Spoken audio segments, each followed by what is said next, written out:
Today, we're diving into the important steps you should take to transform the departure of some core people to your business from a catastrophe into an opportunity for growth. This is the Practicing Leader Podcast. I'm your host, Parul Bhargava, and let's discuss. There are many reasons why you could be in this situation. Someone could have been promoted. Someone could have found a new job. Maybe they need to focus on finishing their degree, and they can't dedicate as much time to the job. Or maybe they just won the lottery. You never know. You have a limited time to be able to make the best of the situation, and you need to make whatever you can of the time that you have.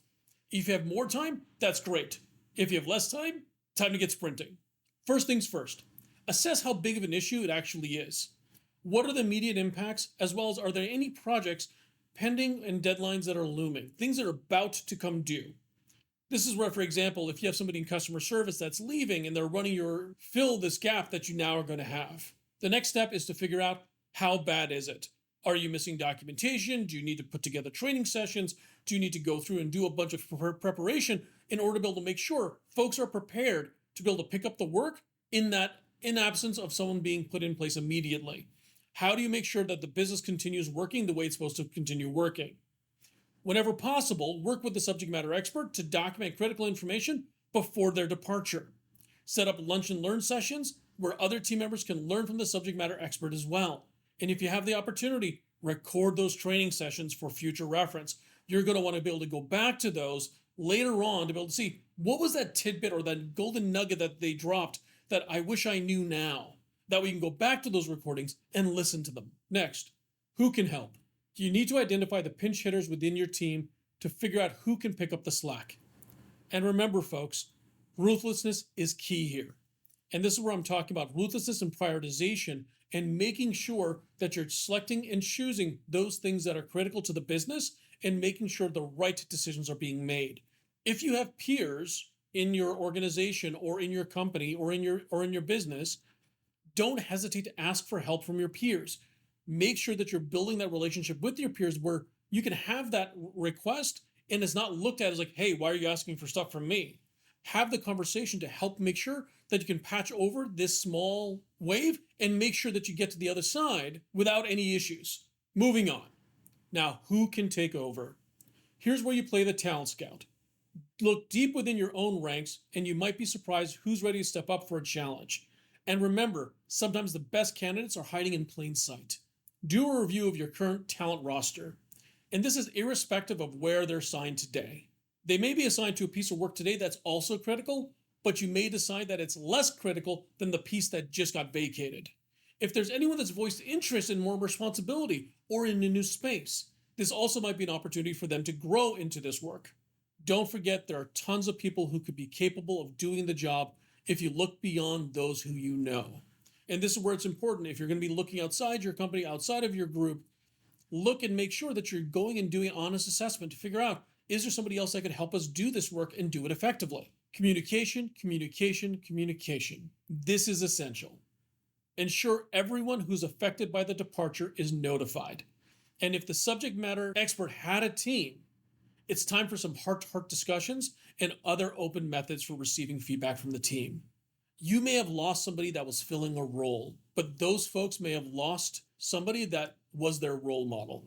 Some other things to consider about communication is if a process is being run, take the time to analyze and identify opportunities for efficiency. Simply be open-minded and think about what exactly are the opportunities and evaluate them on an objective basis. If you do end up changing something, again, communication is critical and make sure that you let all your constituents know about the change.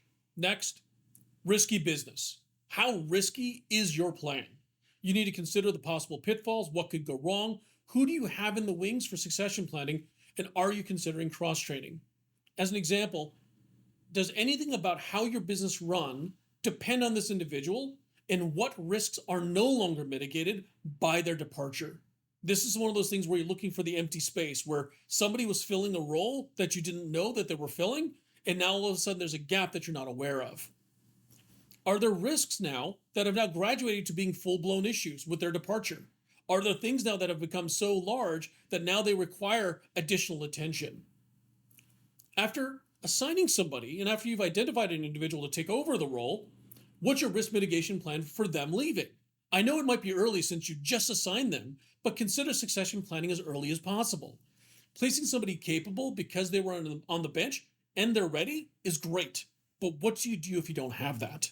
The last question here is, are there other roles that are in a similar situation? And do you have a possibility for a perfect storm where one or multiple individuals could leave, resulting in a similar cascading effect? As you're considering the risks, you need to watch the rest like a hawk. You just made a bunch of changes. Now watch closely for anything which may appear off track. You may have given wide discretion to the person who was in that role. That discretion does not apply to the role, it applied to the person. Consider this new person is going through the stages of situational leadership where they're learning a new space.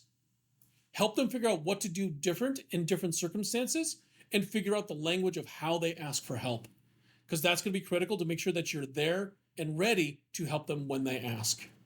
Lastly, do your own retrospective. What did you learn? What could you have done differently? And also consider what could you have done differently and when could you have done it. Consider, could I have affected a different change if I had started a process 6 months ago, or 3 months ago, or 3 weeks ago? Consider these things in different time windows to see, is there an opportunity for improvement in the manner in which it's being handled? And see, is there a way for you to be able to be better at making sure you're ready for succession planning and making sure that you've got a bench set up for each of the critical roles in your business. And that's a wrap. Losing a subject matter expert can be tough, but it doesn't have to be the end of the world. With careful planning and execution, your business can continue to thrive. So keep your head high, your spirit strong, and your coffee even stronger. If you have any questions about this podcast or any other, you can always feel free to go ahead and drop me a line. You can go ahead and give me a call at 206-651-4312 and leave a message. Or alternatively, you can send me an email at questions@thepracticingleader.com. I'll go ahead and weave it into whatever conversation we have in the next podcast and make sure that your question gets answered. This has been the Practicing Leader Podcast. My name is Parul Bhargava, and I'll talk to you next week.